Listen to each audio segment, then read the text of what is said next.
He walked into the hospital wing with a kind of calm that makes people check their watches. Everyone called him rich and untouchable, but he was there for something that made money irrelevant. His son was inside a private room, pale and fragile.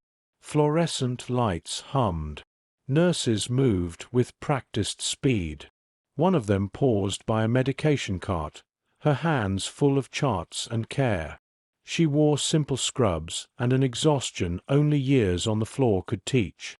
In the corridor, a woman in an expensive dress cleared her path like a declaration. Her voice sliced the air, polished and loud. She accused the nurse of being slow, of disrespect, and of failing to understand how to treat people like her family. The corridor became an audience. People leaned forward. The nurse's professional calm faltered into hurt. He watched. He had negotiated boardrooms and weathered crises, but this was different. It felt like watching a person shrink in public. He moved forward quietly and asked, "Is there a problem here?" The wife looked him over, amused.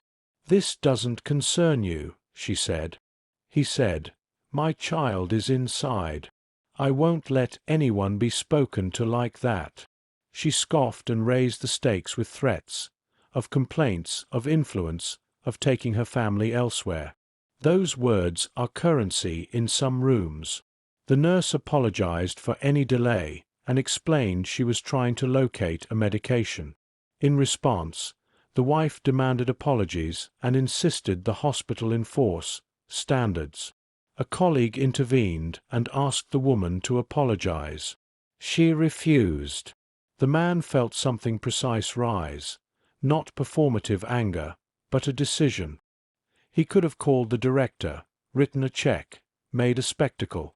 Instead, he asked to speak privately with the administrator and explained the public humiliation he had witnessed and the broader problem: staff being intimidated by wealthy families with unofficial power.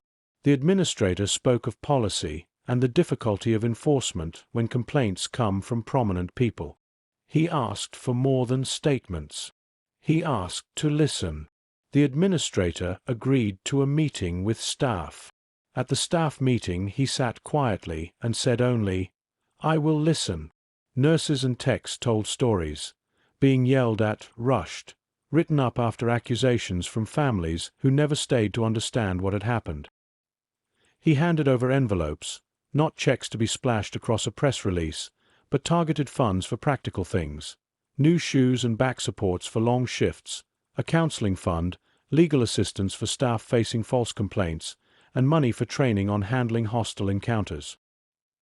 He also insisted the donations be routed through hospital governance with quarterly transparent reporting so the improvements could be audited. The hospital launched a pilot program.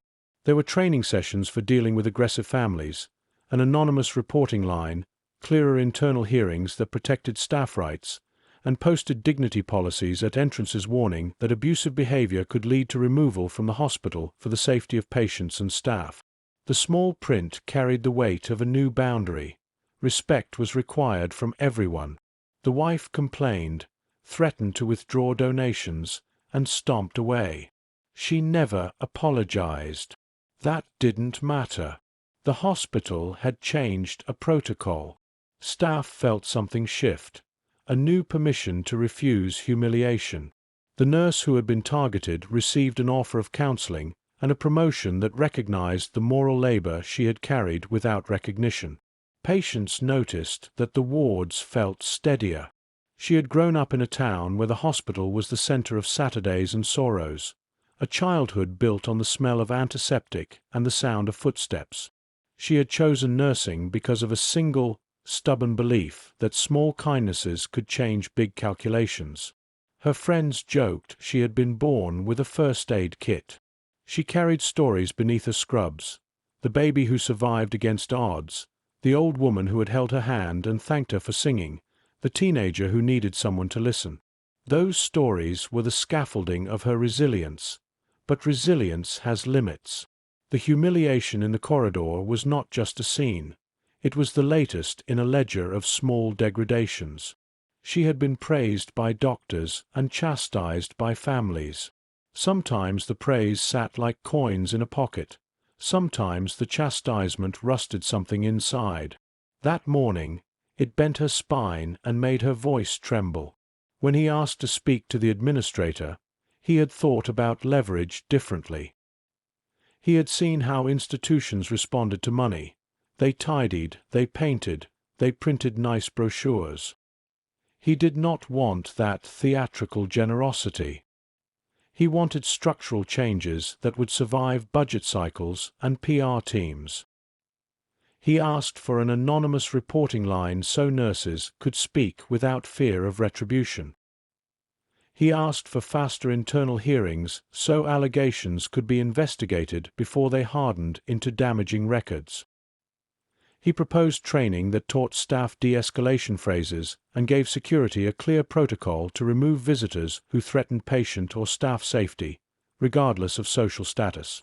In the administrator's office, they drew up a plan. It was not glamorous.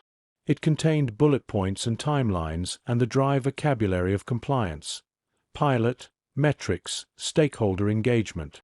But under the jargon lay a simple commitment. The hospital would no longer tolerate abuse from visitors, regardless of their status. Legal drafted versions of a dignity clause. They negotiated language that would be clear to a family member and useful in governance. Patients and visitors must treat staff with respect. Repeated abusive behavior could result in removal from the facility and suspension of visitation privileges when safety was at risk. Training was practical. Nurses and aides practiced phrases to defuse tense conversations.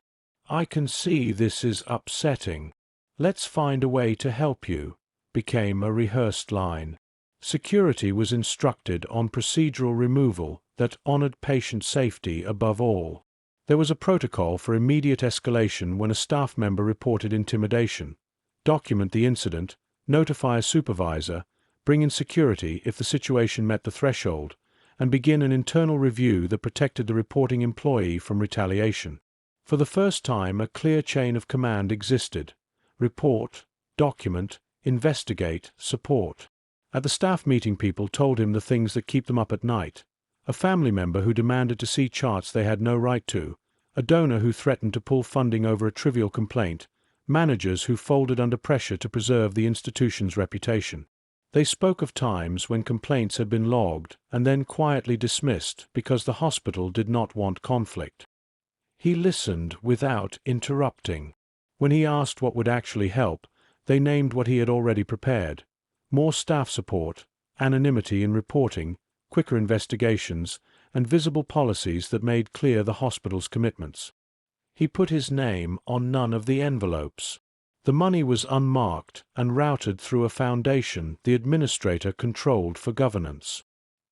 He insisted on transparency: quarterly reports on how funds were spent, anonymized data on complaints, and staff satisfaction metrics. It was his way of making change auditable. The pilot program's first test came sooner than anyone expected. A week later, a wealthy family arrived in a fury because of an insurance snafu. They tried the old pattern: intimidation, threats, the promise of public retribution. This time staff activated the protocol. Security escorted the family to a private consultation room to resolve the billing issue. The dignity clause was cited. The family left with the hospital's senior staff mediating the disagreement. No prominence was used as a shield. The process was followed. The family later withdrew an online complaint once they saw the hospital's records and mediation notes. People noticed the difference in small, human ways. A nurse who had considered leaving chose to stay. A technician said he felt safer bringing his teenage daughter to the facility when she had an appointment. A janitor, whose work is invisible and indispensable, admitted he felt seen for the first time when a manager thanked him in a staff meeting and explained the dignity policy. The change did not erase the stress of the job, but it shifted the culture's gravity. The wife's reputation in the social circles that mattered to her took a small hit when donors began to ask questions about the hospital's governance. She tried to deploy charm and influence, but donors did not want trouble. She resented the man for refusing to be theatrical. She resented the hospital for choosing rules over obeisance. Gossip rippled through her network, but the nurses did not read gossip columns. They read schedules, vitals, and patient notes. Months later, at a fundraiser that drew the town's wealthiest, the wife was asked to leave after she publicly berated a junior doctor about wait times. The staff felt empowered enough to call security. The man watched from the side, unmoved. He had not acted for recognition. He had acted to change the conditions that make caregiving possible. His son, now walking with a little stiffness and a stronger appetite, thanked him between bites of ice cream with a child's blunt honesty. "You made the hospital better." There are quieter victories that a camera never captures. A nurse sitting down for 5 minutes after a terrible night and finding someone to talk to. A technician who can now report abuse without fearing for his job. A hospital that can focus on healing rather than placating. He began to visit sometimes, not to announce philanthropy, but to check on the progress of programs he had seeded. The administrator sent him quarterly reports. The numbers were small but steady. Fewer formal complaints about staff harassment, more staff reporting they felt safe at work, higher morale on night shifts. He learned to measure influence in subtler currencies. The number of people who felt safe going to work, the number of families who discovered that being wealthy does not grant license to brutalize, the existence of a policy that could be pointed to in a moment of crisis and say, with quiet authority, "This is how we behave here." One evening the nurse who had been humiliated found him in the corridor. She did not ask for anything. She said simply, "Thank you," and offered him a paper cup of coffee she had been saving for a break. He accepted. They did not speak of promotions or policies. They sat on a bench in a hospital garden and listened to traffic far away. He watched her fingers, the same hands that had steadied tremors and delivered small miracles. He thought of how institutions bend toward decency when someone is willing to put resources into repair rather than spectacle. Power is often treated like a hammer, but it can be used as a hinge. He left that hospital different from when he had walked in, less interested in the theater of giving and more committed to the work of creating conditions where care could exist without being compromised by entitlement. The story does not end with a single check or a viral video. It continues in policy memos, private conversations, and the slow accumulation of safer days for nurses, technicians, janitors, and patients. Months turned into a cycle of small improvements. Training continued. The anonymous line picked up reports and, for the first time, prompted real investigations that concluded with either mediation or clear consequences. The dignity clause became part of orientation for new hires and a line on the hospital's website. Families who visited learned quickly that the hospital's priority was the safety and dignity of everyone within its walls. He never wanted to be a crusader. He wanted to be useful. That meant listening first, then acting where it mattered most, building systems that protected people when a voice in a corridor tried to make someone disappear. He had money and choice, but he also had a belief that institutions could be shaped toward decency. On a cold evening when the sun's color was back and the monitors were ordinary, he walked the corridor and saw nurses laughing over a late shift meal, a technician reading a child's drawing pinned to a locker, a janitor nodding as he passed. None of that was dramatic, but all of it was necessary. The man realized the best outcomes are usually the ones you do not announce. He had stopped a pattern of humiliation not by making a spectacle, but by changing the rules of the place where that humiliation had occurred. The nurse kept her hands steady and, more importantly, kept her sense of self intact. The hospital kept its purpose intact. The wife moved on to other conflicts, social clubs, charitable boards, but the wards in that hospital learned something durable.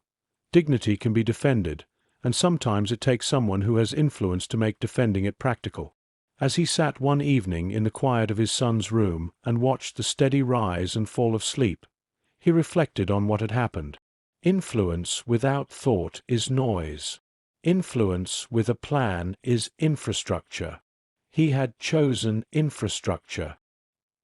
He had chosen not to fix a single incident, but to build a way to prevent the next one. It was not a heroic flash. It was a daily insistence that respect be part of how a hospital functions. The ending is not a bow or a headline. It is a daily practice of setting boundaries, of teaching that respect is not an entitlement reserved for a few and denied to others. It is the slow work of making places where people who care for the vulnerable are themselves protected from those who would diminish them. That was the change he wanted in the world, and in one hospital corridor, at least, it started to take hold.